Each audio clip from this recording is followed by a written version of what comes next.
Hello नमस्कार सभी को। तो देखो आज हम स्टार्ट करेंगे एनर्जी के बारे में। तो देखो अपना वर्क एनर्जी और पावर वाला चैप्टर चल रहा था जिसके अंदर हमने वर्क को कंप्लीट कर लिया था। तो आज स्टार्ट करेंगे एनर्जी के बारे में। तो देखो अगर हमारे पास या अपने अंदर एनर्जी है तो हम काम कर सकते हैं, वर्क कर सकते हैं। अगर एनर्जी नहीं है तो हम वर्क कर नहीं पाते हैं। तो बेसिकली एनर्जी और वर्क दोनों एक दूसरे से क्या होते हैं, इंटर रिलेटेड होते हैं। तो अब देखो एनर्जी की अगर हम बात करें तो नेचर के अंदर जो एनर्जी होती है उस एनर्जी के तो बहुत सारे फॉर्मेट होते हैं, लेकिन अपन बात कर रहे हैं क्या कि इसको दो पार्ट में बांट देते हैं। एक है मैकेनिकल एनर्जी और दूसरा है non mechanical energy. Mechanical energy का मतलब यह है कि काइनेटिक एनर्जी और पोटेंशियल एनर्जी, और इस काइनेटिक एनर्जी और पोटेंशियल एनर्जी का जो सम है इसी का नाम क्या होता है, मैकेनिकल एनर्जी होता है। बाकी सारी एनर्जीज को हम क्या बोल देते हैं, thermal energy, electrical energy, light energy, chemical energy, जितनी एनर्जीज है उन सब को हम क्या बोल देते हैं, नॉन मैकेनिकल एनर्जी। तो हमारा जो फोकस रहेगा या हमारे दायरे में यहां मैकेनिक्स के अंदर कौन सी एनर्जी के बारे में बात करेंगे, हम मैकेनिकल एनर्जी के बारे में बात करेंगे।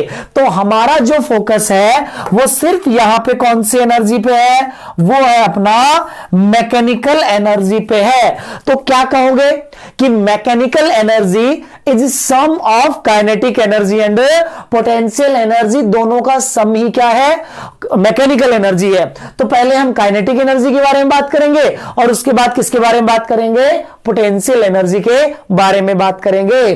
तो चलो स्टार्ट करते हैं सबसे पहले काइनेटिक एनर्जी के बारे में। तो देखो काइनेटिक एनर्जी क्या है, काइनेटिक एनर्जी सिंपल सा ये है कि देखो अगर मान लो कोई भी ऑब्जेक्ट है, अगर कोई भी ऑब्जेक्ट है, अगर वो चल रहा है, अगर क्या कर रहा है, वो चल रहा है, तो उसके चलने की वजह से, उसके चलने की वजह से उसके पास जो एनर्जी होती है उसी का नाम क्या है, काइनेटिक एनर्जी है। तो हम कहते हैं कि energy of a body by the virtue of its motion, इसके मोशन की वजह से इसके पास जो एनर्जी है वही एनर्जी क्या है, इसकी काइनेटिक एनर्जी है। तो देखो काइनेटिक एनर्जी का सिंपल सा फॉर्मूला होता है कि अगर मान लो हम ऐसे कहें कि एक आपका पार्टिकल है जिसका मास कितना है, m है, और कितनी स्पीड से चल रहा है, वो v स्पीड से चल रहा है, तो इसकी आप काइनेटिक एनर्जी लिख दोगे इस पार्टिकल की हाफ mv स्क्वायर। क्या लिख दोगे, हाफ mv स्क्वायर। अब देखो v क्या है, वेलोसिटी का मैग्नीट्यूड है या स्पीड है, क्या है, स्पीड है। तो कई बार आपको क्या वेलोसिटी वेक्टर फॉर्म में दे देते हैं और आपको बोला जाता है बताओ मास दे दिया, वेलोसिटी वेक्टर फॉर्म में दे दी कि ये बताओ काइनेटिक एनर्जी क्या होगी। तो या तो आप पहले उसका क्या करो, मैग्नीट्यूड कैलकुलेट करो वेलोसिटी का और उसके बाद अप्लाई कर दो हाफ mv स्क्वायर, या हम v स्क्वायर को ऐसे भी तो बोल सकते हैं v डॉट v, वो भी क्या बन जाएगा, v स्क्वायर। तो ये इसीलिए लिखा है कि मान लो अगर वेक्टर फॉर्म में दे तो आप इसको इस तरीके से भी रिलेट कर सकते हो। m आपका क्या है, मास ऑफ ऑब्जेक्ट है, v आपकी स्पीड ऑफ ऑब्जेक्ट है। अब देखो अगर हम ये कहें कि कोई ऑब्जेक्ट चलेगा या फिर नहीं चलेगा, दो सिचुएशन है ना। तो अगर चलेगा, किसी ऑब्जर्वर के रिलेटिव में कोई ऑब्जेक्ट या पार्टिकल चल रहा है तो उसकी स्पीड है, और उसकी स्पीड है तो बताओ v स्क्वायर हमेशा पॉजिटिव, मास हमेशा पॉजिटिव, तो इसका मतलब काइनेटिक एनर्जी अगर ऑब्जेक्ट चल रहा है तो क्या होगी, पॉजिटिव होगी। और अगर रेस्ट में है तो बताओ v को जीरो कर दोगे तो काइनेटिक एनर्जी क्या आ जाएगी, जीरो आ जाएगी, लेकिन कभी नेगेटिव तो नहीं होगी।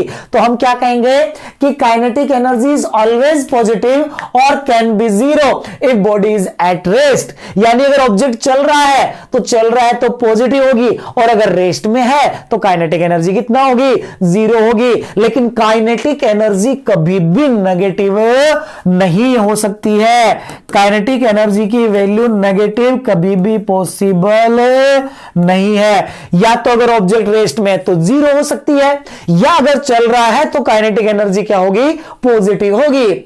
दूसरा देखो जो मास है, मास तो हर फ्रेम के रिलेटिव में, हर ऑब्जर्व के रिलेटिव में मास तो सेम ही होता है, मास तो क्या होता है, सेम ही होता है, लेकिन स्पीड हर ऑब्जर्वर के रिलेटिव में अलग अलग होती है। जैसे मान लो कि आप बस में जा रहे हो ठीक है, और आपका साथी है वो भी बस में बैठा है, और आपका दूसरा साथी क्या है, ग्राउंड पे बैठा है। तो आप अपने पास वाले साथी के बारे में कहोगे वो तो रेस्ट में है, तो उसकी काइनेटिक एनर्जी कितना है, 0। लेकिन जो ग्राउंड पे बैठा है वो क्या कहेगा, बस जितने से चल रही है उतने से आप भी चल रहे हो, आपका साथी भी चल रहा है, इसका मतलब उसके पास काइनेटिक एनर्जी हाफ mv² से काइनेटिक एनर्जी है।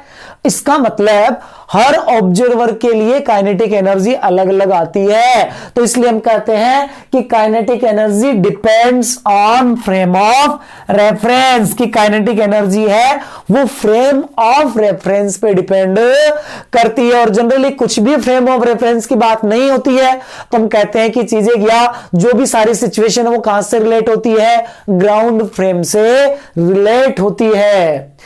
इसी तरीके से देखो, अगर ऑब्जेक्ट चलता है तो उसके पास काइनेटिक एनर्जी होती है।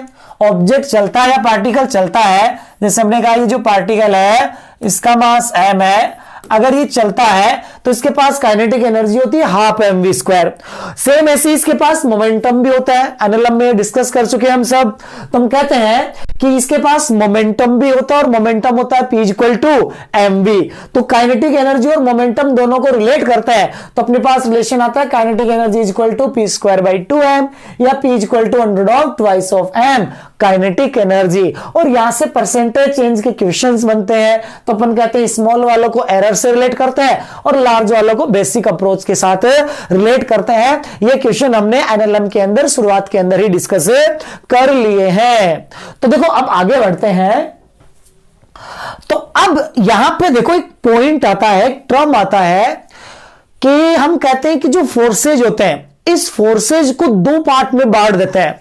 एक होते हैं कंजर्वेटिव फोर्स और दूसरे होते हैं नॉन कंजर्वेटिव फोर्स। एक क्या होता है, कंजर्वेटिव फोर्स होते हैं, और दूसरे क्या होते हैं, नॉन कंजर्वेटिव फोर्स होते हैं। तो देखो इनका मतलब क्या है, इनका मतलब यह है, मुझे बताओ, जैसे एक एग्जांपल लेते हैं। मैं ऐसे कहता हूं जैसे कि एक ऑब्जेक्ट है, इस ऑब्जेक्ट में यहां से यहां ले आया नीचे, मास m है इसका। एक बार मैं इसको यहां से ऐसे लाया नीचे, एक बार मैं इसको ऐसे करके ऐसे लाया नीचे, एक बार मैं इसको ऐसे ले आया नीचे, ठीक है। तुम्हें बोला जाए बताओ वर्क डन बाय ग्रेविटी क्या होगी, तो आप कहोगे work done by gravity mg, इस पे कितना लग रहा था, नीचे कितना लग रहा है, mg लग रहा है, और नीचे लग रहा है, तो नीचे एग्जैक्ट कितना गया है, तो नीचे तो वर्टिकली ये h ही गया, चाहे इधर ले जाए चाहे ऐसे ले जाए कहीं भी ले जाए, नीचे अगर ये h ही गया है तो चाहे मैं किसी भी पाथ को देखो, हर पाथ पे मेरा वर्क डन क्या मिलेगा, सेम मिलेगा। कितना मिलेगा, mgh मिलेगा। लेकिन ये बताओ अपना फ्रिक्शन फोर्स है, टेंजेंशियल फोर्स होता है ना काइनेटिक फ्रिक्शन। काइनेटिक फ्रिक्शन कैसा होता है, टेंजेंशियल फोर्स होता है, यानी कि आप जैसे इधर स्लाइड करते हो तो पीछे लगता है, इधर घूम जाते हो तो फ्रिक्शन ऐसे घूम जाता है, ऐसे घूम जाते हो तो फ्रिक्शन भी ऐसे घूम जाता है। तो वहां पर अपन लिखते हैं कि फ्रिक्शन आपका टेंजेंशियल फोर्स है, काइनेटिक फ्रिक्शन, तो वहां वर्क डन लिखोगे टेंजेंशियल फोर्स का, तो वो बनेगा आपका यहां पे चलने के अपोजिट में लग रहा है, तो minus of kinetic friction into length of path लिखोगे। तो ये बताओ, अगर मैं ये सिचुएशन ऐसे बोलता कि एक ब्लॉक को अगर मैं सरफेस पे ऐसे करके ऐसे लेके आऊं, या ऐसे लेके आऊं, तो हर बार पाथ की लेंथ मेरी अलग आती, और अलग आती तो हर बार मेरा वर्क डन भी क्या था, अलग आता। इसका मतलब जो फोर्सेज होते हैं उनके वर्क डन या तो पाथ पे डिपेंड करते हैं या पाथ पे डिपेंड नहीं करते हैं। इसी बेसिस पे देखो क्या कर रखा है कि फोर्सेज को दो पार्ट में ब्रेक कर रखा है। पहला है कंजर्वेटिव फोर्सेज और दूसरा क्या है, नॉन कंजर्वेटिव फोर्सेज। तो हम कहते हैं कि कंजर्वेटिव फोर्सेज कौन से होते हैं, कंजर्वेटिव फोर्सेज देखो वो फोर्स होते हैं, जैसे मान लो हमने कहा कि एक पार्टिकल को यहां से हम लेके गए यहां तक, ये 3 पाथ है, हमने कहा इस पे वर्क डन W1 है, इस पे W2 है और इस पे कितना है, W3 है। तो अगर आपकी इनिशियल और फाइनल पोजीशन सेम है, तो अगर वर्क पाथ पे डिपेंड नहीं कर रहा, तो हम उसको बोलते हैं कंजर्वेटिव फोर्स। कैसा बोलते हैं, कंजर्वेटिव फोर्स। यानी अगर फोर्स कंजर्वेटिव है तो तीनों ही सिचुएशन में आपका वर्क डन क्या मिलेगा, सेम मिलेगा। तीनों ही सिचुएशन के अंदर वर्क डन क्या मिलेगा, सेम मिलेगा। लेकिन नॉन कंजर्वेटिव फोर्स है तो ये वर्क पाथ पे डिपेंड करता है, और पाथ पे डिपेंड करता है तो तीनों वर्क डन सेम नहीं आते, बल्कि क्या आते हैं, अलग अलग आते हैं। तो पहला पॉइंट तो ध्यान रखना है कि अगर वर्क पाथ पे डिपेंड करे तो नॉन कंजर्वेटिव, और नहीं करे तो कंजर्वेटिव है। दूसरा भी ये बताओ, अगर मैं एक राउंड ट्रिप की बात करूं, राउंड ट्रिप का मतलब हो गया कि मैं ऑब्जेक्ट को यहां से ले गया और वापस यहीं पे लेके आ गया। तो मुझे बताओ, अगर मैं यहीं से चला, यही आपका इनिशियल है, यही आपका इनिशियल और यही आपका फाइनल, यही आपका इनिशियल है, यही आपका फाइनल है, तो पाथ से लेना देना तो है नहीं, पाथ से लेना देना नहीं है, तो मैं कहूंगा डिस्प्लेसमेंट कितना हो गया, जीरो। डिस्प्लेसमेंट कितना हो गया, जीरो, और डिस्प्लेसमेंट जीरो हो गया, इसका मतलब वर्क डन कितना आना चाहिए, जीरो आना चाहिए। तो जो कंजर्वेटिव फोर्सेज होते हैं उनके लिए work done in a round trip is always zero, यानी एक राउंड ट्रिप के अंदर वर्क डन कितना होता है, जीरो होता है। जैसे ऐसे समझो कि मैं इस मार्कर को नीचे लेके गया, एच नीचे, तो mg ने कितना वर्क किया, mgh पॉजिटिव, फिर मैं इसको नीचे से वापस ऊपर लेके आ गया, तो बताओ h वापस ऊपर लेके आ गया तो फोर्स mg नीचे, डिस्प्लेसमेंट ऊपर, तो वर्क क्या बना आपका, माइनस mgh, क्या बना, माइनस mgh। तो नीचे गए तो mgh प्लस, ऊपर आए तो mgh माइनस का, टोटल वर्क डन कितना बना, जीरो बना। इसका मतलब जो कंजर्वेटिव फोर्सेज होते हैं उनकी प्रेजेंस में work done in round trip कितना आता है, जीरो आता है। लेकिन देखो, जैसे अभी हमने कहा कि आपका फ्रिक्शन है, ठीक है, वो फ्रिक्शन क्या है, टेंजेंशियल फोर्स है। तो मुझे बताओ, अगर मैं ब्लॉक को पहले आगे लेके गया और फिर पीछे लेके आ गया, जब मैं आगे लेके जा रहा था फ्रिक्शन पीछे लग रहा था, तो मैं कहूंगा फ्रिक्शन का वर्क डन बना माइनस का friction force into length of path D.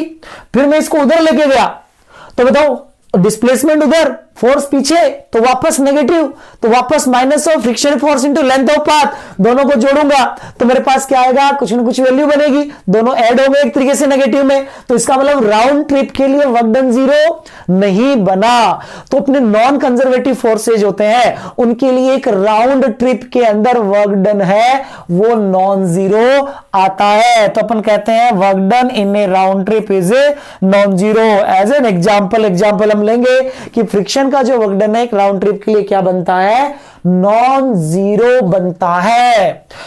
उसी के बाद देखो कि यहां पर हम कहते हैं कि जो अपने कंजर्वेटिव फोर्सेज होते हैं, इन कंजर्वेटिव फोर्सेज की प्रेजेंस में जो मैकेनिकल एनर्जी होती है वो क्या रहती है, कंजर्व रहती है। अगर फोर्सेज कंजर्वेटिव है तो कंजर्वेटिव फोर्सेज की प्रेजेंस में मैकेनिकल एनर्जी क्या रहती है, कंजर्व, यानी कि काइनेटिक एनर्जी और पोटेंशियल एनर्जी इन दोनों का सम क्या रहता है, कांस्टेंट रहता है। यानी कि under the action of conservative forces mechanical energy remains constant और कंजर्व। लेकिन नॉन कंजर्वेटिव फोर्सेज अगर है तो आपकी मैकेनिकल एनर्जी कंजर्व हो ऐसा कोई जरूरी नहीं है। तो हम कहते हैं under the action of non conservative forces there is loss of mechanical energy, यानी मैकेनिकल एनर्जी का लॉस होता है तो हम कहते हैं मैकेनिकल एनर्जी कंजर्व नहीं करती है। वर्क डन है वो कंप्लीटली रिवर्सिबल होता है, यहां reversible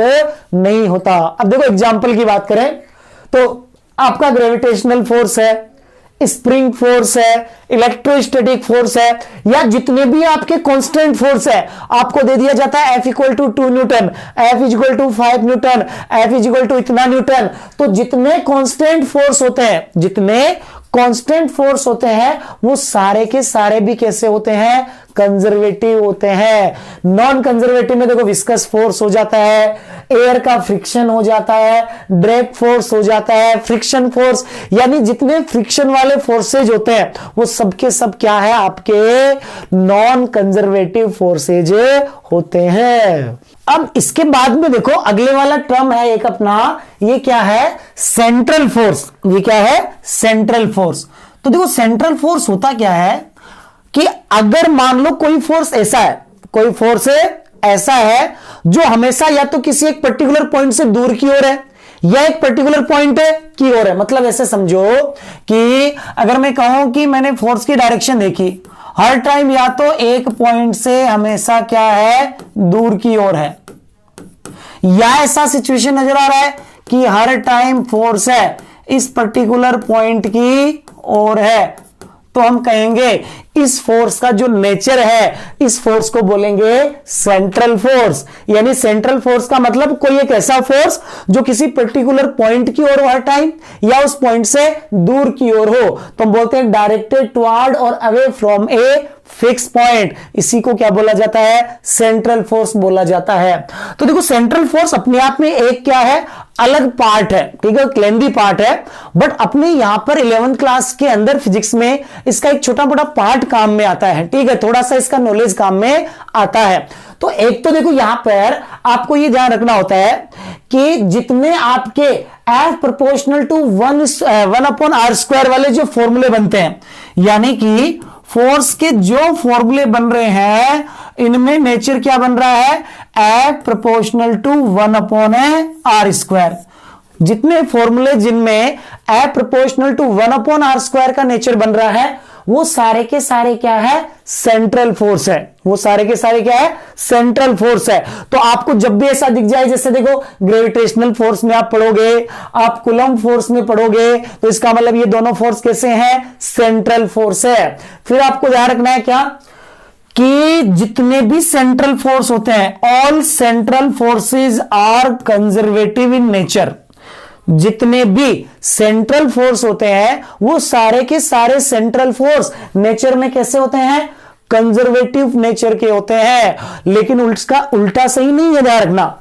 all central forces are conservative in nature but reverse is not true. Reverse is not true का मतलब है कि यहां पर सेंट्रल फोर्सेस सारे कंजर्वेटिव होंगे, लेकिन सारे कंजर्वेटिव सेंट्रल होंगे ऐसा कोई जरूरी नहीं है। सेंट्रल होने के लिए ये नेचर आना चाहिए। तो अगर कोई फोर्स सेंट्रल फोर्स है तो उसका नेचर कैसा होगा, कंजर्वेटिव होगा। कैसा होगा, कंजर्वेटिव होगा। जैसे हम बोलेंगे कि स्प्रिंग फोर्स आपका, जो स्प्रिंग फोर्स है, ये स्प्रिंग फोर्स आपका कैसा है, कंजर्वेटिव होता है, लेकिन ये आपका सेंट्रल फोर्स नहीं होता है। ये आपका सेंट्रल फोर्स नहीं होता है।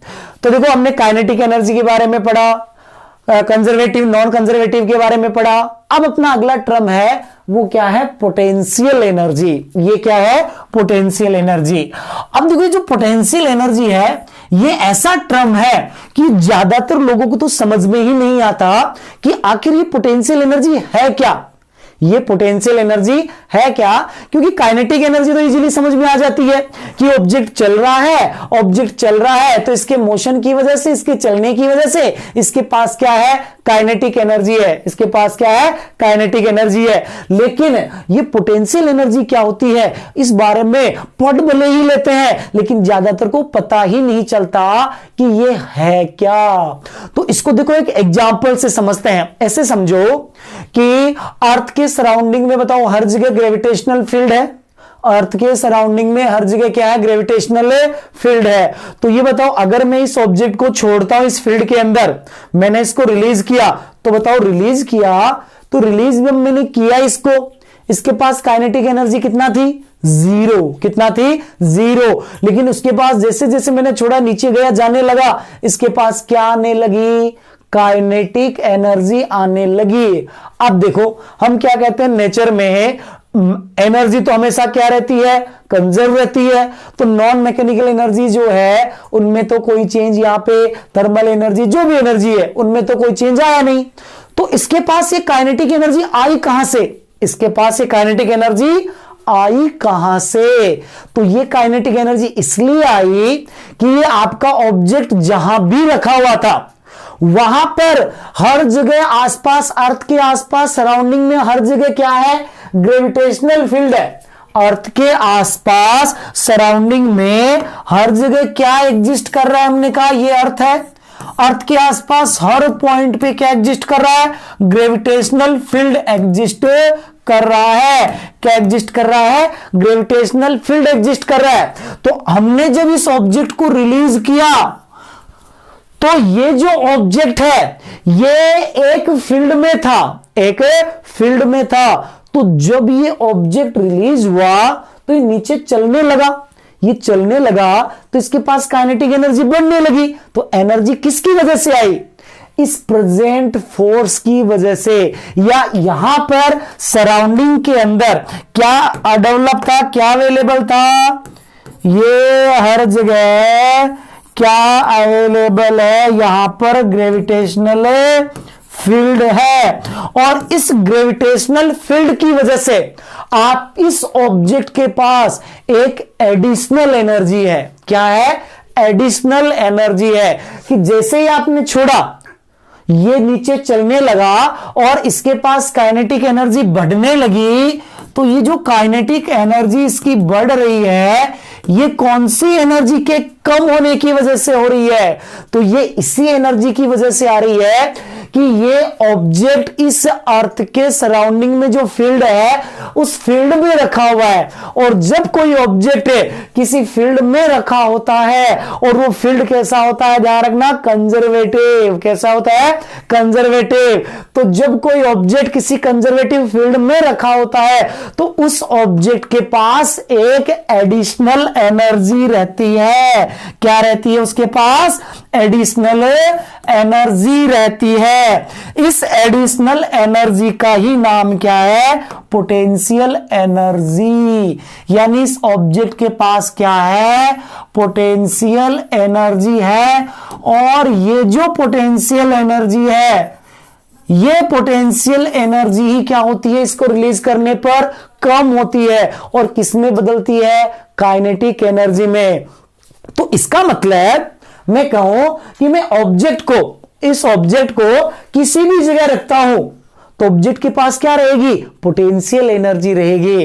तो इतना आपको क्लियर हुआ कि जब भी कोई कंजर्वेटिव फील्ड आएगा, जब भी कोई कंजर्वेटिव फील्ड आएगा तो उस कंजर्वेटिव फील्ड की वजह से किसी ऑब्जेक्ट के पास क्या रहती है? उस कंजर्वेटिव फील्ड की वजह से वहां पर क्या एनर्जी रहती है? पोटेंशियल एनर्जी उसके साथ एसोसिएटेड होती है। तो यानी कि इतना हमें क्लियर हो गया अब कि अगर कोई कंजर्वेटिव फील्ड होगा, कोई कंजर्वेटिव फील्ड होगा और उसके अंदर एक ऐसा ऑब्जेक्ट रख देंगे जिस पे उस कंजर्वेटिव फील्ड की वजह से क्या लग रहा है? फोर्स लग रहा है। तो उस ऑब्जेक्ट के पास हमेशा क्या रहनी है? पोटेंशियल एनर्जी रहनी है। तो हमने कहा अब यहां पे कि पोटेंशियल एनर्जी है क्या, ये अपने को समझ में आ गया। पोटेंशियल एनर्जी होने के लिए, पोटेंशियल एनर्जी होने के लिए क्या होना चाहिए? बताओ क्या होना चाहिए? पोटेंशियल एनर्जी के लिए कंजर्वेटिव फील्ड होना चाहिए। ये जो फील्ड है या जो फोर्स है ये कैसा हो? कंजर्वेटिव हो। और इस कंजर्वेटिव फोर्स, इस कंजर्वेटिव फील्ड के अंदर जिस ऑब्जेक्ट को रखा है, इस ऑब्जेक्ट पे क्या लगना चाहिए? इस फील्ड की वजह से फोर्स लगना चाहिए। अगर ये कंडीशन मैच कर रही है तो इस फील्ड की इसके पास क्या है? Potential energy. तो हम कहेंगे ग्रेविटेशनल फील्ड है तो इसके पास यहां कौन सी एनर्जी है? ग्रेविटेशनल पोटेंशियल एनर्जी है। इलेक्ट्रोस्टैटिक फील्ड है, उसके अंदर चार्ज रख दोगे, चार्ज पे ग्रेविटी है, इलेक्ट्रोस्टैटिक फोर्स की फील्ड की वजह से फोर्स लगेगा, तो वहां हम बोल देंगे क्या? Electrostatic potential energy. तो जैसा फील्ड वैसी ही पोटेंशियल एनर्जी बन जाती है। अब देखो इसके बारे में, अब कुछ पॉइंट्स के बारे में डिस्कस करते हैं।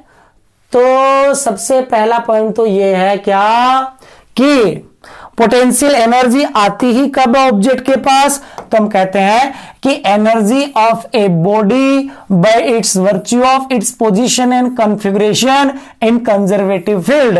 यानी बॉडी के कंजर्वेटिव फील्ड में होने की वजह से ही उसके पास क्या है? पोटेंशियल एनर्जी होती है। दूसरा, ये केवल किनके लिए डिफाइंड होती है? कंजर्वेटिव फोर्सेज के लिए डिफाइंड होती है। यानी कि ये केवल कंजर्वेटिव फोर्सेज के लिए होगी, नॉन कंजर्वेटिव के लिए पोटेंशियल एनर्जी का कोई मीनिंग नहीं रहता। तीसरा पॉइंट देखो क्या है कि ये एक सिस्टम के लिए डिफाइंड होती है, इंडिविजुअल बॉडी के लिए डिफाइंड नहीं होती है। मतलब ये है कि देखो मैंने जैसे ये पेन रखा, ठीक है, ये पेन है अर्थ की ग्रेविटी में और अर्थ की ग्रेविटी में है, इसलिए इसके पास पोटेंशियल एनर्जी है। तो बताओ, अर्थ ने फील्ड बनाया, उस फील्ड में ये पेन रखा हुआ है, तो अर्थ प्लस ये पेन, इस सिस्टम की हम पोटेंशियल एनर्जी बोलते हैं। लेकिन नॉर्मल आम भाषा में अपन बोल देते हैं क्या, कि पेन की gravitational potential energy. Actual meaning क्या है, अर्थ प्लस पेन, इस सिस्टम की पोटेंशियल एनर्जी। बट नॉर्मली बोल देते हैं कि पेन की पोटेंशियल एनर्जी कितना है, तो इनकंप्लीट सेंटेंस है। तो हम कहते हैं क्या, कि ये डिफाइंड होती है for a system, not for a individual body. यानी सिस्टम के लिए डिफाइंड होती है, इंडिविजुअल बॉडी के लिए डिफाइंड नहीं होती है। उसके बाद देखो, ये एक रिलेटिव टर्म होता है। क्या होता है, रिलेटिव टर्म। जैसे काइनेटिक एनर्जी में बोल देते हैं हाफ mv², जो आंसर आ गया, ठीक है। इसके लिए पहले आपको एक रेफरेंस लेना पड़ता है। क्या लेना पड़ता है, रेफरेंस। और वो रेफरेंस आप कहीं भी ले सकते हो। तो आप बोलते हैं कि at a certain reference position potential energy of body can be assume to be zero. किसी एक जगह जीरो मान के पोटेंशियल एनर्जी को बताया जा सकता है। और इसकी वैल्यू देखो, पॉजिटिव, नेगेटिव और जीरो, कुछ भी पॉसिबल है। पॉजिटिव भी हो सकती है, नेगेटिव भी हो सकती है और जीरो भी पॉसिबल हो सकती है। अब पोटेंशियल एनर्जी और रेफरेंस भी डिपेंड करती है। तो potential energy depends on the reference, but change in potential energy is independent of reference. यानी पोटेंशियल एनर्जी में जो चेंज होता है ना, उसके लिए हमें रेफरेंस लेने की जरूरत नहीं पड़ती है। इसी को देखो हम डिस्कस करेंगे। देखो कैसे, कि जो अपना कंजर्वेटिव फोर्स है एफ सी, देखो यहां पर क्या है, कंजर्वेटिव फोर्स को बता रहा है। अपना जो कंजर्वेटिव फोर्स है और पोटेंशियल एनर्जी में जो रिलेशन होता है, ये बताते हैं F conservative is equal to negative of D U by D R. F conservative लिखा जाता है negative of D U by D R. अब इसको थोड़ा सा सोल्व करें तो इसको इधर ले जाते हैं, F C into D R is equal to minus of D U. इसका क्या कर दें, इंटीग्रेशन कर दें। इंटीग्रेशन कर दें तो हम यहां पर लिखते हैं क्या, कि डी यू का इंटीग्रेशन डेल्टा यू और एफ डॉट डी आर है, एफ डॉट डी आर है, ये बन जाता है आपका, मान लो जैसे हमने कहा ये इनिशियल टू फाइनल, ये आपका बन जाता है work done by conservative force. क्या बन जाता है, work done by conservative force. ये कंजर्वेटिव फोर्स का वर्क डन बन जाता है। तो इसको हम लिख देते हैं कि change in potential energy, change in potential energy is negative of work done by conservative force. तो कंजर्वेटिव फोर्स का वर्क डन कैलकुलेट कर लो, उसके साथ माइनस लगा दो, ठीक है। वही आपको क्या मिल जाएगा, चेंज इन पोटेंशियल एनर्जी मिलेगा। यानी मैथमेटिकली हमें क्या मिलता है, change in potential energy is equal to negative of work done by conservative force. यानी चेंज इन पोटेंशियल एनर्जी मिलता है। इसलिए जब भी इंडिविजुअल वैल्यू लिखी जाती है तो वहां पर क्या लिया जाता है, कुछ ना कुछ रेफरेंस लिया जाता है। इसलिए बोला जाता है कि पोटेंशियल एनर्जी क्या है, रिलेटिव नंबर है। यानी कि आप कहीं भी जीरो मान के पोटेंशियल एनर्जी लिख सकते हो, लेकिन चेंज इन पोटेंशियल एनर्जी होता है वो रेफरेंस पे डिपेंड नहीं करता है। तो यहां से अपन बोलते हैं WC क्या, basically work done by conservative force. जैसे देखो इसको ऐसे समझो कि एक ये मेरा मार्कर है, पेन है, अगर ये नीचे जा रहा है, ये नीचे गया, H नीचे गया, तो बताओ यहां ग्रेविटेशनल फोर्स हो गया कंजर्वेटिव फोर्स। तो ग्रेविटेशनल फोर्स हो गया कंजर्वेटिव फोर्स, तो ये नीचे गया, तो H नीचे जाने पर, H नीचे जाने पर बताओ कंजर्वेटिव फोर्स का वर्क डन कितना बना। तो आप बोलोगे mg नीचे, h नीचे, तो आपका वर्क डन बाय कंजर्वेटिव या ग्रेविटेशनल फोर्स बना क्या, mgh, पॉजिटिव बना। तो आप कहोगे पोटेंशियल एनर्जी का क्या हुआ, तो आप कहोगे delta U is equal to negative of change in, ये delta U is equal to negative of work done by conservative force.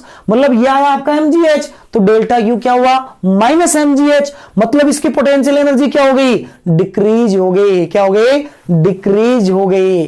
तो हम कहते हैं क्या, कि अगर कंजर्वेटिव फोर्स का वर्क डन, किसका, कंजर्वेटिव फोर्स का वर्क डन आपका पॉजिटिव है, तो पोटेंशियल एनर्जी आपकी डिक्रीज होगी, और पोटेंशियल एनर्जी डिक्रीज होगी तो डेल्टा यू क्या आएगा आपका, माइनस आएगा। या ऐसे कहें कि WC आपका पॉजिटिव है, work done by conservative force positive है, तो उस सिचुएशन के अंदर आपका डेल्टा यू नेगेटिव आ रहा है। और डेल्टा यू नेगेटिव आने का मतलब क्या है, कि पोटेंशियल एनर्जी क्या हो रही है, डिक्रीज हो रही है।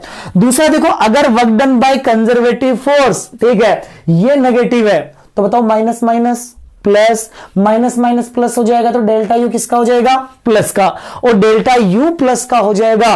तो मुझे बताओ डेल्टा यू पॉजिटिव है, इसका मतलब यहां पर आपकी पोटेंशियल एनर्जी बढ़ी है। मतलब ये हुआ कि अगर मैं से कहूं कि पेन को नीचे ले जा रहा हूं तो work done by gravity positive, तो इसकी पोटेंशियल एनर्जी क्या हो रही है, कम हो रही है। इसको मैं ऊपर ले जाऊं तो work done by conservative force negative, तो इसकी पोटेंशियल एनर्जी क्या हो रही है, बढ़ रही है। और अगर work done by conservative force 0 है तो उसकी पोटेंशियल एनर्जी में कोई चेंज नहीं आएगा। तो हमारे पास देखो पोटेंशियल एनर्जी को कैलकुलेट करने के लिए सबसे बड़ा इंपॉर्टेंट जो फॉर्मूला है वो ये रहता है कि delta U change in potential energy is equal to negative of work done by conservative force. अब इसके बाद देखो आगे बढ़े हैं, तो देखो आगे इसके बाद में आगे देखो आपको एक दो पॉइंट ध्यान रखने क्या, कि अगर हम ये कहें कि relation between conservative force and potential energy, यानी कि कंजर्वेटिव फोर्स और पोटेंशियल एनर्जी में रिलेशन क्या है, तो आपके लिए देखो एक रिलेशन तो बन गया आपके पास कि चेंज इन पोटेंशियल एनर्जी है delta U is equal to negative of W conservative. सबसे important formula potential energy calculate करने के लिए, चेंज कैलकुलेट करने के लिए, ठीक है। अब देखो उसके बाद फोर्स का क्या रिलेशन रहता है, तो एक तो आपका आर के फॉर्मेट में अगर यू है, यू का फंक्शन आर के रूप में है तो हम लिखते हैं F is equal to minus का D U by D R, या F conservative is equal to minus का D U by D R, ये लिख देते हैं। दूसरा कई बार तो क्या होता है, आपकी जो पोटेंशियल एनर्जी है, ये पोटेंशियल एनर्जी फंक्शन होती है अक्स वाई और जेड का, अक्स वाई और जेड का। मतलब ऐसे समझो कि देखो यू है आपका, इसके अंदर किस किस का फंक्शन है, एक्स भी है, वाई भी और जेड भी है।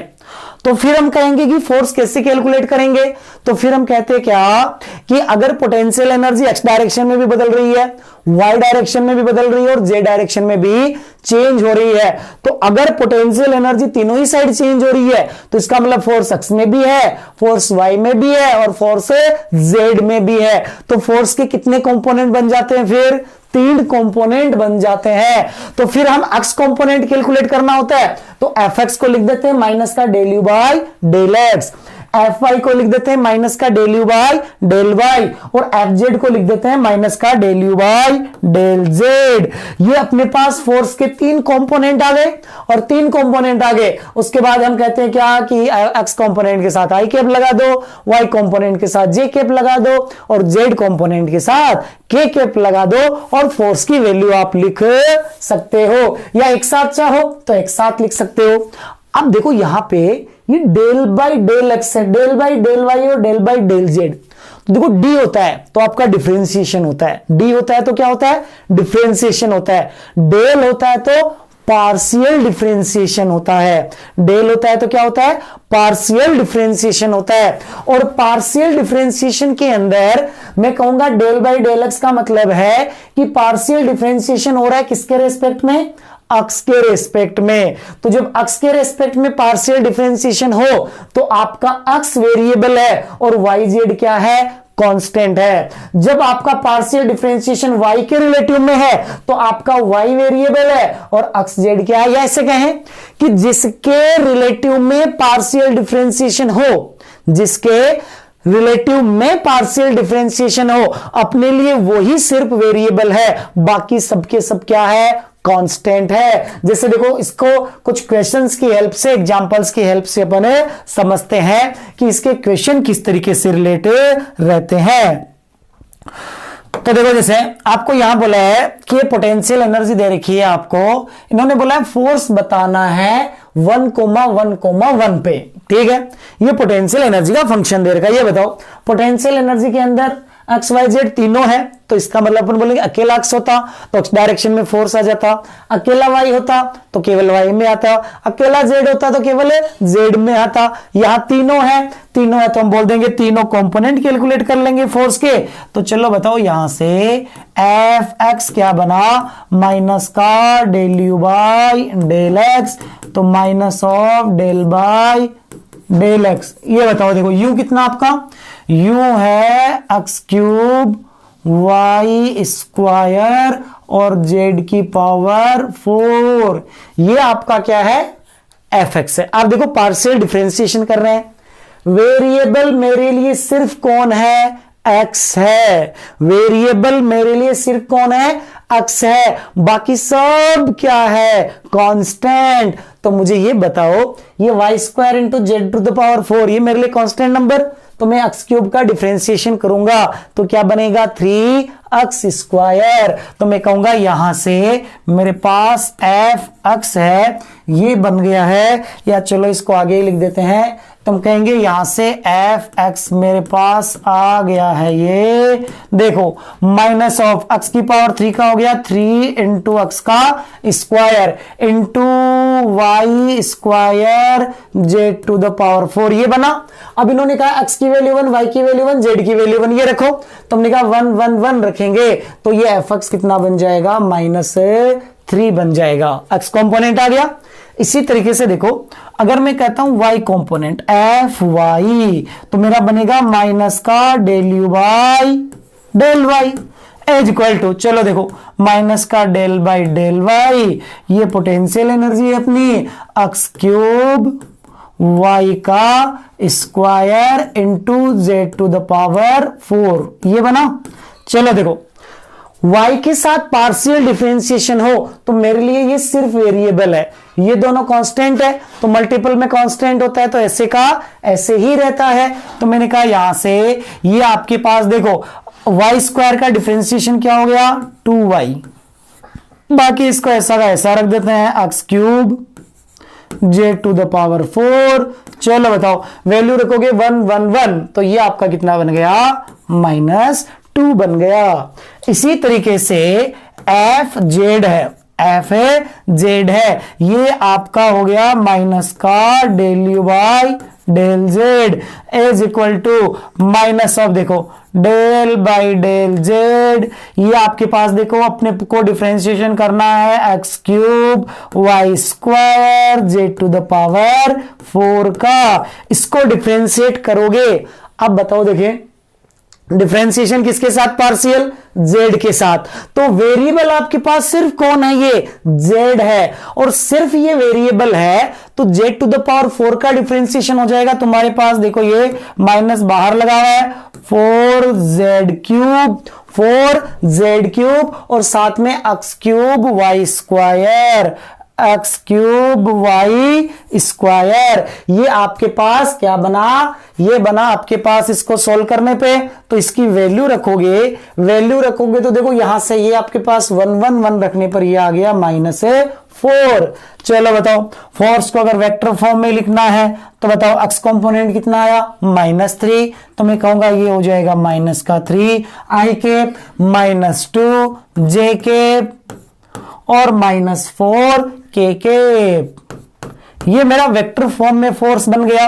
कई बार ऐसे बोल देते हैं बताओ फोर्स का मैग्नीट्यूड कितना है, तो मैग्नीट्यूड अगर आपको फोर्स का कैलकुलेट करना है तो आप कहोगे आई के साथ वाले का स्क्वायर यानी -3 का स्क्वायर, जे के साथ वाले का स्क्वायर यानी -2 का स्क्वायर और के साथ वाले का स्क्वायर यानी -4 का स्क्वायर। तो ये आपके पास देखो यहां से बन जाएगा 9 + 4 + 16, तो 16 + 9 25, 25 + 4 कितना हो जाएगा, 29 हो जाएगा।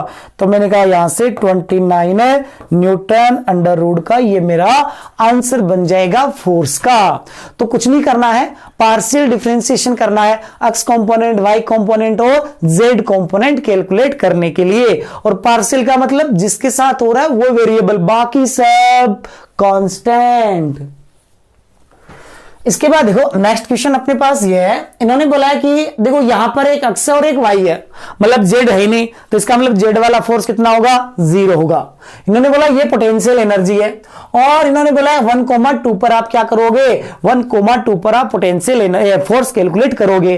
तो आप कर सकते हो, अपने आप कर सकते हो। चलो देखो इसको सॉल्व करेंगे तो क्या मिलेगा हमें मिलेगा यहां से कि एफ एक्स, अब देखो थोड़ा जल्दी जल्दी करेंगे, एफ = माइनस का del you by del x अगर मैं लिखता हूं एफ एक्स। चलो देखो मेरे लिए पूरे इसके अंदर वेरिएबल सिर्फ कौन है, एक्स है। एक्स वेरिएबल है तो बताओ एक्स की पावर 3 का डिफरेंशिएशन क्या बना, 3 इंटू एक्स स्क्वायर। यहां पर देखो वेरिएबल सिर्फ एक्स है तो y कांस्टेंट है, तो मैं कहूंगा x का डिफरेंशिएशन 1, क्या बच गया y। अब यहां बताओ y स्क्वायर अकेला है, अकेले कांस्टेंट का डिफरेंशिएशन कितना होता है 0, तो हमने कहा ये fx मिला।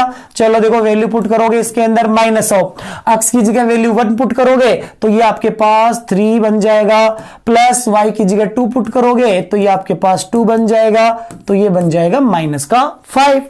इसी तरीके से एफ वाई की वैल्यू, एफ वाई आपके पास आ जाएगा minus of del you by del y. तो मैंने कहा यहां से minus of del you by del y की बात करें, del you by del y की बात करें तो देखो यहां से वाई के साथ डिफरेंशिएट करोगे तो एक्स क्यूब देखो अकेला है, अकेला है इसका मतलब डिफरेंशिएशन 0 हो जाएगा क्योंकि ये तो कांस्टेंट है, वेरिएबल अपने लिए कौन है वाई है। इसी तरीके से हम कहेंगे देखो इसके अंदर ये बताओ एक्स वाई मल्टीपल में है, एक्स आपके लिए कांस्टेंट, वाई का डिफरेंशिएशन कितना 1 और x इसके साथ में कांस्टेंट ऐसे का ऐसे रह गया। y स्क्वायर का y वेरिएबल है तो y स्क्वायर का डिफरेंशिएशन कितना हो गया 2y हो गया है।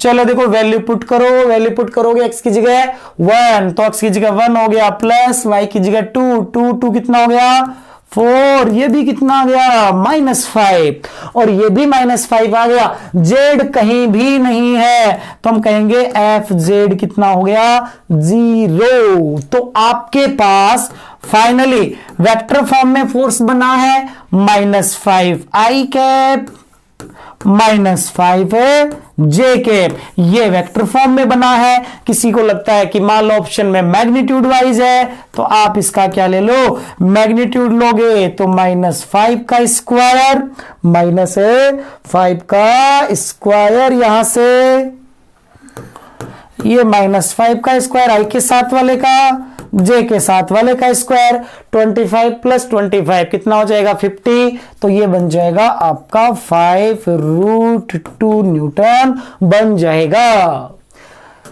तो देखो इसी के ऊपर बेस्ड एक बार अपने नीट 2011 में क्वेश्चन पूछा हुआ है, ठीक है। तो देखो यहां पर ये आपको दे रखी है पोटेंशियल एनर्जी, क्या दे रखी है इस क्वेश्चन में, इन्होंने देखो क्या पूछा था कि the potential energy of a certain particle is given by this then find the force.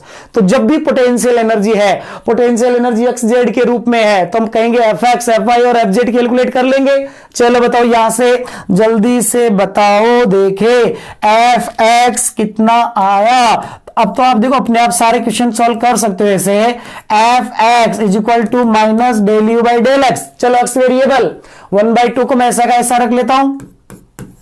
चलो देखो x square, x variable, x square का डिफरेंशिएशन 2x, जेड स्क्वायर मेरे लिए जब एक्स के साथ कर रहा हूं तो कांस्टेंट, अकेले कांस्टेंट का कितना होता है 0, 2 से 2 कैंसिल आउट, कितना बचा -x। इसी तरीके से देखो y तो है ही नहीं, y नहीं है तो मैं बोलूंगा fy कितना मिलेगा 0, fy कितना मिलेगा 0 और fz है तो fz हो गया माइनस का del you by del Z. अब बताओ del you by del Z करोगे, del you by del Z करेंगे यहां से तो देखो ये बना आपके पास 1/2, तो ऐसा का ऐसा, जेड के साथ कर रहे हैं तो जेड वेरिएबल, बाकी सब कांस्टेंट, अकेला एक्स स्क्वायर, बताओ अकेला 0 जेड स्क्वायर का कितना हो जाएगा 2z, तो मैं कहूंगा यहां से 2 से 2 cancel out, minus minus plus, तो ये बना तुम्हारा प्लस का z। तो बताओ क्या आंसर बना, वेक्टर फॉर्म में ऑप्शन है तो fx कितना है -x आई कैप, ये fz है तो प्लस का z के कैप, ये आपके पास क्या बन गया है आंसर बन गया। तो -x आई कैप प्लस z के कैप, मतलब आपका ऑप्शन ए क्या हो गया करेक्ट हो गया। तो इस तरीके से अगर आपको पोटेंशियल एनर्जी का फंक्शन दे रखा हो तो आप फोर्स है वो इजीली कैलकुलेट कर पाओगे। इसके बाद देखो एक छोटा सा पॉइंट है वो डिस्कस करते हैं। देखो ऐसे समझो कि मान लो एक पार्टिकल है, ठीक है, इस पार्टिकल के ऊपर एक तो लग रहा है कंजर्वेटिव फोर्स, क्या लग रहा है कंजर्वेटिव फोर्स लग रहा है। एफसी किसको बता रहा है? कंजर्वेटिव फोर्स को। और एक हम बाहर से खुद एक्सटर्नल फोर्स लगा रहे हैं। क्या लगा रहे हैं? External force. और इसको हम धीरे धीरे डिस्प्लेस करते करते यहां से यहां ले आते हैं। क्या कर रहे हैं? देखो सुनो, इस पार्टिकल के ऊपर उस तरफ लग रहा है कंजर्वेटिव फोर्स, इस तरफ लग रहा है एक्सटर्नल फोर्स, और इसको हम क्या कर रहे हैं? इसको धीरे धीरे डिस्प्लेस कर रहे हैं। इतना धीरे कर रहे हैं कि पता ही नहीं चल रहा कि ये चल रहा है। इतना धीरे चला रहे हैं कि पता ही नहीं लग रहा कि ये चल रहा है। मतलब यहां से यहां तक पहुंचाने में इसको सालों साल लग जाएंगे। क्या लग जाएंगे? सालों साल लग जाएंगे। तो अगर कभी ऐसी सिचुएशन हो कि अगर हम ये कहें कि इसको एक पार्टिकल है, ठीक है, इस पार्टिकल को हम क्या बोल रहे हैं? ऐसे चला रहे हैं कि हर टाइम ये किसमें है? इक्विलिब्रियम में है। तो मैंने कहा कि particle is moving very slowly such that at every instant net force is 0। Her instant पे नेट फोर्स कितना है? 0 है। और नेट फोर्स 0 है तो दोनों की वैल्यू हर टाइम क्या है? बराबर है। और दोनों की वैल्यू बराबर है तो देखो यहां से हम क्या बोल रहे हैं कि इसको बहुत धीरे धीरे चला रहे हो तो हर time kinetic energy 0। Kinetic energy में चेंज क्या आएगा? 0 आएगा। अब काइनेटिक एनर्जी में चेंज 0 आएगा तो मुझे ये बताओ, ये यहां से यहां गया तो कंजर्वेटिव ने कुछ ना कुछ वर्क किया। कितना वर्क किया? फोर्स लग रहा उधर, डिस्प्लेसमेंट हुआ इधर, तो मैं बोलूंगा यहां पर negative of conservative force into displacement. External force की बात करूंगा तो एक्सटर्नल फोर्स इंटू डिस्प्लेसमेंट, और दोनों फोर्स की वैल्यू सेम है। वैल्यू क्या है? सेम है, बस डायरेक्शन अपोजिट है। तो इसका जितना वर्क डन नेगेटिव में आया है उतना ही इसका वर्क डन क्या आया है? पॉजिटिव में आया है। यानी कि अगर मैं कहता हूं यहां पे कि मैं ऐसे लिख सकता हूं अब कि अगर किसी ऑब्जेक्ट पे हम क्या कर रहे हैं, एक कंजर्वेटिव लग रहा है और एक्सटर्नल लग रहा है। एक्सटर्नल इस हिसाब से लग रहा है कि हर टाइम आपका ऑब्जेक्ट किसमें है? इक्विलिब्रियम में है, मतलब चेंज इन काइनेटिक एनर्जी कितना है? 0। तो क्या बोलेंगे हम कि if change in kinetic energy 0, अगर काइनेटिक एनर्जी में चेंज क्या है? 0 है, तो आप कहोगे कि W external is equal to negative of W conservative हो जाता है। दोबारा सुनो, देखो क्या कहा मैंने कि if change in kinetic energy 0, ध्यान रखना, एक कंडीशन जरूरी है यहां पे, तभी ये दोनों बराबर होंगे और इनका वर्क डन एक दूसरे के बराबर और अपोजिट नेचर का होगा। तो हम क्या कहेंगे यहां पे? क्या कि if change in kinetic energy 0 then W external is equal to negative of W conservative. और W कंजर्वेटिव क्या होता है? Negative of change in potential energy. तो माइनस माइनस क्या हो जाएगा? प्लस हो जाएगा। तो हमारे पास एक और इंपॉर्टेंट पॉइंट काम आता है कि जहां भी पोटेंशियल एनर्जी है, जहां जहां भी डिफाइंड होती है, वहां पर एक पॉइंट और ये काम आता है क्या कि W external is equal to negative of W conservative is equal to change in potential energy, is equal to change in potential energy. अब यहां सबसे गौर वाली बात, सबसे इंपॉर्टेंट बात जो ध्यान रखनी है वो कौन सी है कि ये तभी लगाना जब ये कंडीशन हो कि इफ डेल्टा के ई इज 0।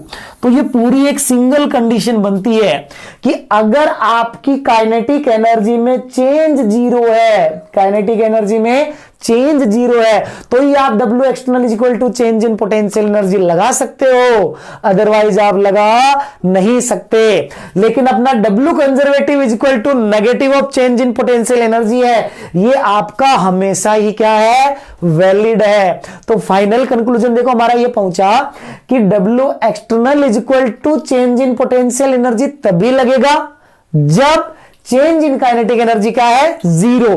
लेकिन आपका W conservative is equal to negative of change in potential energy, ये आपका हमेशा ही क्या है? वैलिड है।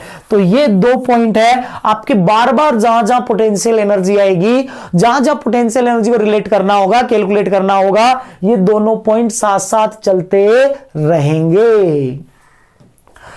तो देखो सबसे पहले अब देखो अलग अलग केसेज के अंदर हम क्या करेंगे? पोटेंशियल एनर्जी की वैल्यू कैलकुलेट करेंगे। सबसे पहला है ग्रेविटेशनल पोटेंशियल एनर्जी कैलकुलेट करना। तो हम क्या बोलेंगे? Potential energy of A particle at h height from ground. ठीक है, कि एक पार्टिकल की ग्रेविटेशनल पोटेंशियल एनर्जी कैसे लिखी जाएगी। तो देखो ये एक पार्टिकल है, ऑब्जेक्ट है, ठीक है, एक पार्टिकल है, इसका मास कितना है? m, हमने क्या किया कि इसके ऊपर फोर्स लगाया, ठीक है, और फोर्स लगा के इसको डिस्प्लेस कर दिया यहां से यहां। हम इसको धीरे धीरे धीरे धीरे ले जाते यहां पहुंचा दिया। इसको कितना ऊपर ले गए? एच ऊपर। कितना ऊपर ले गए? एच ऊपर, ठीक है। अब हमने कहा बताओ पोटेंशियल एनर्जी कैलकुलेट करो। कैसे कैलकुलेट करोगे इसकी? तो हमारे पास तो सीधा सा है कि यहां पे W conservative is equal to, या W conservative is equal to negative of change in potential energy, या change in potential energy is equal to delta U is equal to negative of W conservative. हमेशा लगता है ये, इसमें कोई tension वाली बात ही नहीं है। तो बताओ आपका ब्लॉक यहां से यहां गया तो कंजर्वेटिव फोर्स यहां कौन सा है? mg। कहां लग रहा है? नीचे। ब्लॉक कितना ऊपर चला गया? एच ऊपर। तो बताओ mg का वर्कडन क्या बना? mg नीचे, एच ऊपर, एंगल 180, मतलब वर्कडन बना माइनस का mgh।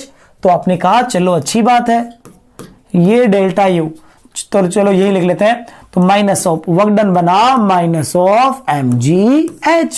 क्या बना? Minus of mgh। तो आपने कहा कि चेंज इन पोटेंशियल एनर्जी बनी है ये mgh। कितना बनी है? mgh। इतनी बात समझ में आई क्या? यानी कि आप क्या किए, ब्लॉक को H ऊपर ले गए। H ऊपर ले गए तो इसकी पोटेंशियल एनर्जी mgh से बढ़ गई। इसकी पोटेंशियल एनर्जी mgh से बढ़ गई है। क्या कहोगे? इसकी पोटेंशियल एनर्जी mgh से बढ़ गई है। अगर सिनेरियो ये होता कि आप इसी को ऊपर से नीचे ले आते H, ये बताओ, ऊपर से नीचे ले आते H, तो आप क्या बोलते? आप कहते देखो यहां पे mg नीचे, तो mg का वर्कडन mgh नीचे प्लस में आएगा तो डेल्टा u यहां पर क्या बन गया आपका? ये बन जाता माइनस mgh। मतलब पोटेंशियल एनर्जी mgh से क्या हो गई है? घट गई है। पोटेंशियल एनर्जी mgh से क्या हो गई है? घट गई है, डिक्रीज हो गई है। यानी अगर आप क्या कर रहे हो, H ऊपर ले जा रहे हो तो पोटेंशियल एनर्जी mgh से बढ़ जाती है, H नीचे ला रहे हो तो mgh से घट जाती है। ये तो मिला चेंज। क्या मिला? चेंज मिला। अब हम कहते हैं कि आप रेफरेंस कहीं भी ले लो। क्या करो? आप रेफरेंस कहीं भी ले लो। आप रेफरेंस ले लो, मान लो इसको मैं रेफरेंस मान लेता हूं। इसको क्या मान लेता हूं मैं? रेफरेंस मान लेता हूं। और यहां पे पोटेंशियल एनर्जी कितना एज्यूम कर लेता हूं? 0। क्या एज्यूम कर लेता हूं? 0। ठीक है। तो मैंने कहा कि मैं यहां से यहां गया, यहां अपने पोटेंशियल एनर्जी 0 मान ली, तो H ऊपर गए तो कितना बढ़ गई है 0 से? mgh। तो आप बोलोगे आप कि final u initial 0 is equal to change कितना था? mgh। तो आपकी पोटेंशियल एनर्जी आ गई है mgh बन गई। यानी अगर आप रेफरेंस से H ऊपर जाते हो तो रेफरेंस से H ऊपर जाने पे पोटेंशियल एनर्जी क्या लिखोगे? mgh। अगर आप रेफरेंस से नीचे जाते, जैसे हमने कहा रेफरेंस से नीचे आते तो बताओ u लिखते यहां से इस वाले से, तो आप बोलते u final minus u initial is equal to minus mgh। यानी u कितना बनता? माइनस mgh बनता। मतलब रेफरेंस से नीचे जाते तो आप बोलते यहां 0 है, कम होगी। कितना कम होगी? mgh। तो 0 में से mgh को माइनस करोगे तो माइनस का mgh आ जाएगा। तो फाइनल कंक्लूजन लास्ट में क्या निकला है देखो, H ऊपर जाए mgh से बढ़ती है पोटेंशियल एनर्जी, H नीचे आए तो mgh से कम होती है। ठीक है। उसके बाद आप रेफरेंस 0 मान के इसकी वैल्यू को लिख सकते हो, क्योंकि पोटेंशियल एनर्जी बेसिकली क्या है? रिलेटिव पैरामीटर है। तो आप कहीं भी रेफरेंस मानो, लेकिन चेंज इन पोटेंशियल एनर्जी होगा वो ध्यान रखना, रेफरेंस पे डिपेंड नहीं होता, वो उतना का उतना ही होता है। जैसे देखो इस वाली सिचुएशन के अंदर अगर मैं ऐसे कहूं, ऐसे कहता हूं कि देखो ये ब्लॉक है, ठीक है, ये 3 ब्लॉक रखे हुए हैं, इनको नाम देता हूं, मान लो ये ब्लॉक फर्स्ट, ये ब्लॉक सेकेंड, ये ब्लॉक थर्ड। कितने ब्लॉक है? ये 3 ब्लॉक है। ठीक है। कहीं भी चलो मैंने कहा इसको रेफरेंस मान लो, इस लाइन को रेफरेंस मान लिया, इस लाइन को रेफरेंस मान लिया और यहां पोटेंशियल एनर्जी कितना एज्यूम कर ली, 0। ठीक है, तो बताओ इस ब्लॉक की पोटेंशियल एनर्जी 0, इसकी पोटेंशियल एनर्जी तो कितना हो जाएगी, 0 हो जाएगी। उसके बाद बताओ इसकी पोटेंशियल एनर्जी, तो आप कहोगे यहां 0 है, ये कितना ऊपर है, H1, ऊपर जाने पे बढ़ती है तो कितना बढ़ेगी, mgH1, कितना बढ़ेगी, mgH1, तो 0 से बढ़ाओगे mgH1 तो दूसरे वाले की कितना हो जाएगी, mgH2 हो जाएगी। इसी तरीके से देखो ये नीचे है रेफरेंस से तो कम होगी, 0 से कम करना है मतलब माइनस में, तो बताओ कितना हो जाएगी, कितना गया है नीचे, H2 गया है, और H2 गया है तो हम कहेंगे इसकी जो पोटेंशियल एनर्जी है, इसकी जो पोटेंशियल एनर्जी है U3, रेफरेंस से H2 नीचे तो ये हो जाएगा माइनस mgH2, ये इसकी क्या हो जाएगी, पोटेंशियल एनर्जी हो जाएगी। तो इस तरीके से हमने सीखा कि ग्रेविटेशनल पोटेंशियल एनर्जी है उसको कैसे हम लिख सकते हैं। इसके बाद देखो होता क्या है कि ये हमने सारी बात की पार्टिकल के लिए, किसके लिए बात की थी, पार्टिकल के लिए। अब देखो हालांकि रोटेशन वाला जो चैप्टर है उसके पहले तो अपने पास ज्यादातर जगह केवल क्या होता है, पार्टिकल ही होता है, लेकिन कुछ कुछ जगह क्या एक्सटेंडेड ऑब्जेक्ट आ जाता है। अब देखो एक्सटेंडेड ऑब्जेक्ट है, ये पेन क्या है, एक्सटेंडेड ऑब्जेक्ट है, अगर मुझे इसकी पोटेंशियल एनर्जी लिखनी है तो मुझे बताओ या तो हर जगह मास है ना, यहां से यहां तक, तो मैं इसका मास मानूंगा कहां पे, इसका मास मानूंगा कहां पे, सबसे बड़ा कंफ्यूजन यही है। तो इसकी पोटेंशियल एनर्जी लिखूंगा कैसे, मैं इसकी पोटेंशियल एनर्जी लिखूंगा कैसे, तो इसको मैं बोलता हूं कि अगर मुझे पोटेंशियल एनर्जी लिखनी है ऑफ ए एक्सटेंडेड ऑब्जेक्ट, मुझे पोटेंशियल एनर्जी लिखनी है कि इसकी एक एक्सटेंडेड ऑब्जेक्ट की, तो फिर मैं क्या लिखूंगा, तो फिर दूसरा तरीका देखो इसका क्या होता है कि जो भी आपका ऑब्जेक्ट है उस पूरे ऑब्जेक्ट को आप कहां मान लो, उसके सेंटर ऑफ मास पे, कहां मान लो, सेंटर ऑफ मास पे। अब कई बोलेंगे कि सर ये सेंटर ऑफ मास क्या होता है, तो देखो सेंटर ऑफ मास आगे अपने आप में एक चैप्टर आता है, क्या है, एक अपने आप में चैप्टर है। अभी आपके लिए ऐसे समझ लो कि सेंटर ऑफ मास एक तरीके से अभी आपके पास देखो सेंटर ऑफ मास से पहले जो ऑब्जेक्ट आएंगे वो आपको यूनिफॉर्म मास वाले ऑब्जेक्ट होंगे, ठीक है, तो वहां पर उनका जो सेंटर ऑफ मास है वो रहता है उनके ज्योमेट्रिकल सेंटर पे, कहां रहता है, ज्योमेट्रिकल सेंटर पे। जैसे रोड का सेंटर ऑफ मास रोड के ज्योमेट्रिकल सेंटर पे, डिस्क का सेंटर ऑफ मास डिस्क के ज्योमेट्रिकल सेंटर पे। तो हम कहते हैं क्या है कि अगर एक एक्सटेंडेड ऑब्जेक्ट है, क्या है, एक्सटेंडेड ऑब्जेक्ट है, तो उस पूरे ऑब्जेक्ट को कहां मानोगे, उसके सेंटर ऑफ मास पे। आप बताओ ये आपका ग्राउंड, इसको हमने रेफरेंस माना, तो ये सेंटर ऑफ मास जितना ऊपर है तो हम इसकी पोटेंशियल एनर्जी लिखेंगे अब कि इसकी जो पोटेंशियल एनर्जी है ये होगी U is equal to mgH centre of mass. Reference से हाइट किसकी लोगे, सेंटर ऑफ मास के लोगे। तो मतलब एक्सटेंडेड ऑब्जेक्ट के लिए सीधा सा कंक्लूजन ये निकला है क्या कि to write gravitational potential energy, ध्यान रखना कौन सी पोटेंशियल एनर्जी लिख रहे हैं, gravitational potential energy, to write gravitational potential energy of an extended body, ठीक है, an object extended body, assume whole mass of body at its centre of mass, यानी पूरा का पूरा मास उसके सेंटर ऑफ मास पे मान लो और उसकी क्या लिख दो, पोटेंशियल एनर्जी लिख दो। तो इस तरीके से हम फिर उसकी ग्रेविटेशनल पोटेंशियल एनर्जी लिख सकते हैं। जैसे देखो ये एक रोड है, इसको आपने इस तरीके से रखा हुआ है, ठीक है, आपको बोला जाए इसका मास m है, लेंथ l है, इसको रेफरेंस मानते हुए ये जो है ना, ये इसको रेफरेंस एज्यूम करते हुए इसकी पोटेंशियल एनर्जी लिखो, तो आप बोलोगे road extended object, extended object तो क्या ढूंढना पड़ेगा मुझे, सेंटर ऑफ मास मतलब ज्योमेट्रिकल सेंटर ढूंढना पड़ेगा, और ज्योमेट्रिकल सेंटर तो यहां मिलेगा बीच में, और बीच में मिलेगा तो बताओ ये ज्योमेट्रिकल सेंटर की यहां से यहां तक या सेंटर ऑफ मास की जो डिस्टेंस अपने रेफरेंस से ये कितना हो गई है, L/2। अब मैं कहूंगा m मास यहां से L/2 डिस्टेंस पे है, तो बताओ पोटेंशियल एनर्जी बनेगी mg ऊपर है रेफरेंस है तो mgh, h कितना हो गया L/2, तो ये बन गया mg इंटू L/2। तो इस तरीके से मैं क्या लिख सकता हूं कि ग्रेविटेशनल पोटेंशियल एनर्जी लिख सकता हूं किसकी एक्सटेंडेड ऑब्जेक्ट की। अब इसके बाद देखो हम बात करते हैं स्प्रिंग फोर्स के वर्कडन के बारे में, क्योंकि देखो स्प्रिंग फोर्स है ये भी आपका कंजर्वेटिव फोर्स होता है, और जहां भी कंजर्वेटिव फोर्स आता है ना उसके साथ में हमेशा क्या आती है, उसकी पोटेंशियल एनर्जी आती है।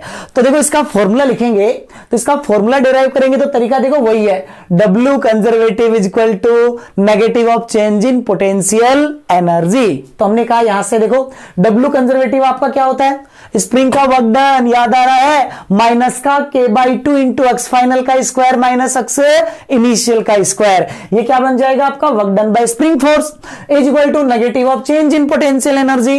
तो बताओ माइनस से माइनस हो गया आपका प्लस, तो चेंज इन पोटेंशियल एनर्जी है ये आपके पास आ गया है K/2 इंटू एक्स फाइनल का स्क्वायर माइनस एक्स इनिशियल का स्क्वायर। तो स्प्रिंग के केस में एक फॉर्मेट, तो एक पॉइंट तो आपको एक फॉर्मेट तो ये याद रखना है कि जब स्प्रिंग की बात होगी तो अगर हमें चेंज इन पोटेंशियल एनर्जी लिखना है, क्या लिखना है, चेंज इन पोटेंशियल एनर्जी लिखना है, तो हम क्या लिखेंगे, चेंज इन पोटेंशियल एनर्जी होता है K/2 इंटू एक्स फाइनल का स्क्वायर माइनस एक्स इनिशियल का स्क्वायर। या सीधा से ऐसे ध्यान रखेंगे कि अपना स्प्रिंग का वर्क डन क्या आता था, माइनस का K/2 इंटू एक्स फाइनल का स्क्वायर माइनस एक्स इनिशियल का स्क्वायर, यही होता था। उसके साथ माइनस लगेगा तो माइनस माइनस क्या हो जाएगा, प्लस हो जाएगा। अब हमने कहा ये तो चेंज मिला, अब वैल्यू लिखें तो वैल्यू लिखने के लिए तो आपको रेफरेंस लेना पड़ेगा। क्या करना पड़ेगा, रेफरेंस लेना पड़ेगा। तो रेफरेंस लोगे तो देखो यहां पे रेफरेंस लिया जाता है स्प्रिंग की नेचुरल पोजीशन। क्या लिया जाता है, स्प्रिंग की नेचुरल पोजीशन को क्या माना जाता है, रेफरेंस माना जाता है। और यहां पे पोटेंशियल एनर्जी कितना मान ली जाती है, 0। कितना मान ली जाती है, 0। तो देखो यहां पे स्प्रिंग की नेचुरल पोजीशन को रेफरेंस मान लेते हैं, यहां पे पोटेंशियल एनर्जी 0 मान लेते हैं। अब हमने कहा कि अगर इसमें एक्स इलोंगेशन है या एक्स कंप्रेशन है, जैसा भी है, ठीक है, जो भी है, हम क्या कहेंगे, एक्स इनिशियल 0 है और यू इनिशियल कितना हो जाएगा, 0। डेल्टा यू आ जाएगा, u final minus u initial is equal to K/2 into x final का स्क्वायर माइनस एक्स इनिशियल का स्क्वायर। एक्स फाइनल आपका एक्स हो गया, एक्स इनिशियल 0 हो गया, तो ये बन गया आपका हाफ K एक्स स्क्वायर। तो हम कहेंगे नेचुरल पोजीशन को रेफरेंस मान के अब हम स्प्रिंग की पोटेंशियल एनर्जी को याद कर लेते हैं, क्या, हाफ K एक्स स्क्वायर। क्या याद कर लेते हैं, हाफ K एक्स स्क्वायर। की स्प्रिंग की जो पोटेंशियल एनर्जी होती है वो होती है हाफ K एक्स स्क्वायर। तो देखो अब हमारे पास याद करने के लिए दो फॉर्मेट बने, या तो इसी से काम चल जाता है कि स्प्रिंग की potential energy half K x square है, चेंज निकला है तो फाइनल माइनस इनिशियल कर दो, इसकी भी अब जरूरत पड़ने वाली नहीं है। या डायरेक्ट चेंज लिखना हो तो K/2 इंटू एक्स फाइनल का स्क्वायर माइनस एक्स इनिशियल का स्क्वायर, ऐसे भी लिख सकते हैं। जैसे देखो क्वेश्चन सोल्व करते हैं। इसके देखो अपने एग्जाम में ही आए हुए क्वेश्चन है। देखो क्या बोला है कि two spring A and B, दो स्प्रिंग है A and B having spring constant KA and KB। दो स्प्रिंग है A एंड B, इनके स्प्रिंग कांस्टेंट है K and KB। KA is equal to 2KB यानी K KB का double है। Are stressed by applying force of equal magnitude, यानी दोनों पर क्या किया, इक्वल मैग्नीट्यूड का फोर्स अप्लाई किया। If energy stored in spring A is EA then energy stored in EB will be, B में एनर्जी कितना होगी। चलो देखो एनर्जी स्टोर्ड हमारे पास क्या होती है बताओ, देखिए जल्दी से। तो हम कहते हैं स्प्रिंग के अंदर एनर्जी स्टोर्ड होती है हाफ K एक्स स्क्वायर, लेकिन इसने तो फोर्स सेम दे रखा है, एक्स की चर्चा ही नहीं की है। तो बताओ हम क्या कह रहे हैं यहां पे कि यहां पे स्प्रिंग फोर्स की जो वैल्यू है इसको ऐसे लिख देते हैं, F इज इक्वल टू के एक्स, दोनों के अंदर फोर्स सेम है, F इज इक्वल टू के एक्स सेम है, तो मैंने कहा एक्स को मैं एलिमिनेट करता हूं और ये लिख दूंगा F बाई के, क्या लिख दूंगा F बाई के, इसको रिप्लेस कर देता हूं इसके अंदर। चलो बताओ U क्या बन गया आपका, U बन गया है के by two into x square की जगह बन गया एफ स्क्वायर अपॉन के square, F square upon F square upon के का स्क्वायर, एक कैसे के कैंसिल आउट, तो बताओ u आपका बना है कितना, F square upon 2k, u क्या बना है, एफ स्क्वायर अपॉन 2k, ये बना है पोटेंशियल एनर्जी। अब ये बताओ पोटेंशियल एनर्जी ये है, F सेम है, F क्या है, सेम है, अगर ये मेरा सेम है तो मैं क्या ऐसे बोल सकता हूं, मेरे पास A में एनर्जी है, B में पूछी है, तो मैं बोल सकता हूं U प्रोपोर्शनल टू क्या 1/k लिख सकते हो, U प्रोपोर्शनल टू 1/k लिखोगे तो UB upon UA is equal to KA upon KB, ये लिख देंगे, ये लिख देंगे।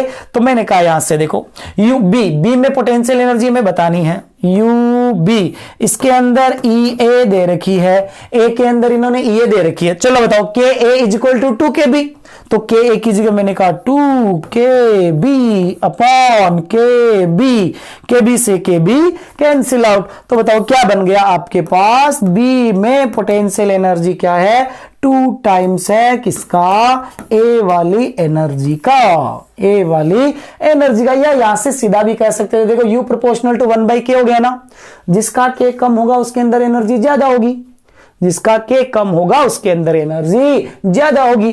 B का K A का आधा है, तो B में एनर्जी A का क्या हो जाएगी, डबल हो जाएगी, क्या हो जाएगी, डबल हो जाएगी। तो इस तरीके से हम डायरेक्ट भी बता सकते थे। उसके बाद देखो नेक्स्ट क्वेश्चन है, अगला क्वेश्चन देखो, ये कहा है इसके अंदर कि the potential energy of a long spring when stressed by 2 centimetre is U। Potential energy, एक लॉन्ग स्प्रिंग है, इसको स्ट्रेच करते हैं 2 सेंटीमीटर से, तो 2 सेंटीमीटर से स्ट्रेच करते हो तो पोटेंशियल एनर्जी कितना है, U है। If the spring is stretched by 8 centimetre the potential energy is stored, potential energy is stored. तुमने कहा ये तो देखो सिंपल सा सवाल नजर आ रहा है पढ़ने पे, तो क्यों, क्योंकि देखो पोटेंशियल एनर्जी U क्या होता है आपका, हाफ के एक्स स्क्वायर, ये तो है ना। तो मुझे बताओ यही स्प्रिंग है तो U तो आ गया आपका, U प्रोपोर्शनल टू हो गया एक्स स्क्वायर, बताओ एक्स कितनी टाइम्स हो गया, 2 से 4 मतलब 4 टाइम्स, और मैं x को 4 टाइम्स करता हूं तो 4 का स्क्वायर 16, मतलब पोटेंशियल एनर्जी हो जाती है मेरी 16 टाइम्स, 16 है टाइम्स, मतलब मैंने कहा यहां से ये x हुआ 4 टाइम्स, तो मेरा U हो गया है 16 टाइम्स, क्या हो गया 16 टाइम्स, यानी मेरा आंसर आ गया 16U।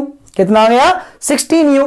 या अगर आपको थोड़ा सा और समझना हो कि नहीं हमें तो पूरे तरीके से बताओ, तो U2 by U1 is equal to x2 by x1 का होल स्क्वायर लिख देता हूं मैं इसको, तो मैं कहूंगा U2 divided by U1 U है, बाद में x कितना है आपका 8 सेंटीमीटर, पहले कितना है 2 सेंटीमीटर, तो ये कैंसिल आउट करोगे, ऊपर स्क्वायर लगा हुआ है, ये आपका 4 बच जाएगा, 4 का स्क्वायर कितना हो गया 16, तो आप कह दोगे U2 की वैल्यू हो गई है 16U, कितना हो गई है 16U हो गई है। तो इस तरीके से हमने कहा ऐसे भी इसको सोल्व कर सकते हैं।